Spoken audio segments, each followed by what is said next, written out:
Hello दोस्तों, यथार्थ Hindi education classes में आप सभी का स्वागत है।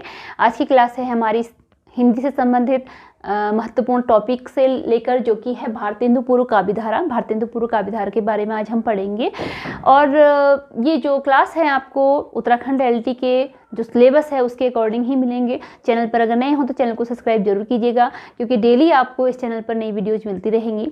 तो चलिए स्टार्ट करते हैं हम आज की क्लास को। आज का जो टॉपिक है भारतेंदु पूर्व काव्य धारा हम देख लिया, आधुनिक काव्य से संबंधित है और इसका समय है 1843 से 1867 ईस्वी का।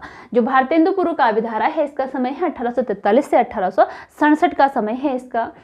तो चलिए इसके बारे में पढ़ते हैं। महत्वपूर्ण तथ्य पहला है रीतिकाल की समाप्ति और भारतेंदु युग के आरंभ से पूर्व।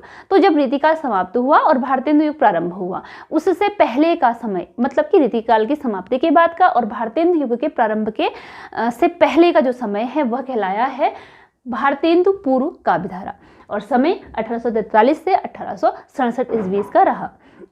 अब देखिए इसमें अगला है कि ब्रजभाषा काव्य परंपरा के कवि।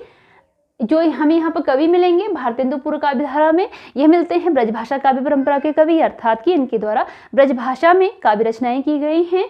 और यह कवि किससे संबंधित हैं? भक्ति से, श्रृंगार से और रीति निरूपण ग्रंथ, यानी कि इन्होंने भक्ति से संबंधित, श्रृंगार से संबंधित और रीति निरूपण ग्रंथ इन्होंने रचे हैं। तो जैसा हम देखते हैं कि परंपरा में चला आ रहा होता है उसका कुछ ना कुछ हमारे द्वारा ग्रहण किया जाता है।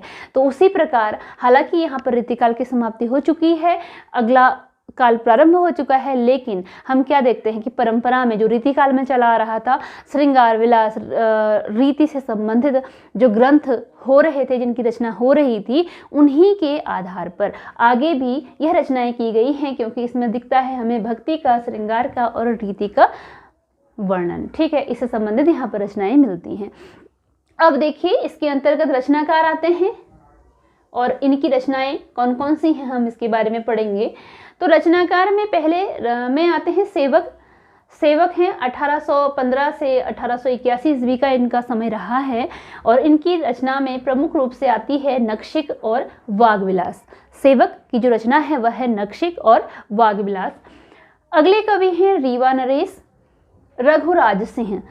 ये कौन सी काव्य धारा के हैं? भारतेंदु पूर्व काव्य धारा के। ठीक है, ये हैं भारतेंदु पूर्व काव्य धारा 1843 से 1867 का समय। तो यहाँ पर आ रहे हैं रीवा नरेश, रघुराज सिंह, जिनकी प्रमुख रचना में आता है सुंदर शतक, पत्रिका, रुक्मणी परिणय।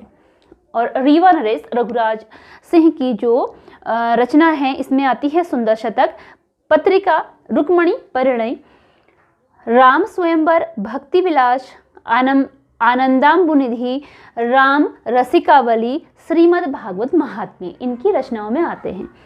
अगले जो कवि हैं वह हैं बाबा रघुनाथ दास राम सनेही। यह आते हैं बाबा रघुनाथ दास राम सनेही, जो भारतेंदु पूर्व काव्य धारा के अंतर्गत आते हैं। इनकी प्रमुख रचना है विश्राम सागर। इनकी जो प्रमुख रचना है वो कौन सी है? विश्राम सागर। फिर अगले कवि हैं गोपाल चंद्र गिरधर दास। तो अगले कवि गोपाल चंद्र गिरधर दास हैं, और इनकी रचनाओं की अगर हम बात करें तो उनमें प्रमुख रचनाएं आती हैं जैसे राधा स्तोत्र।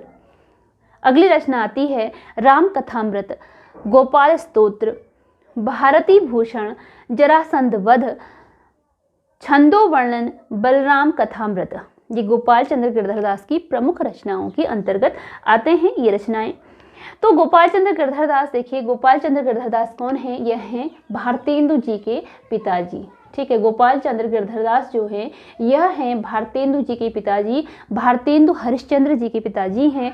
और जो इसमें गिरधर दास हमें दिखता है, गोपाल चंद्र इनका नाम है।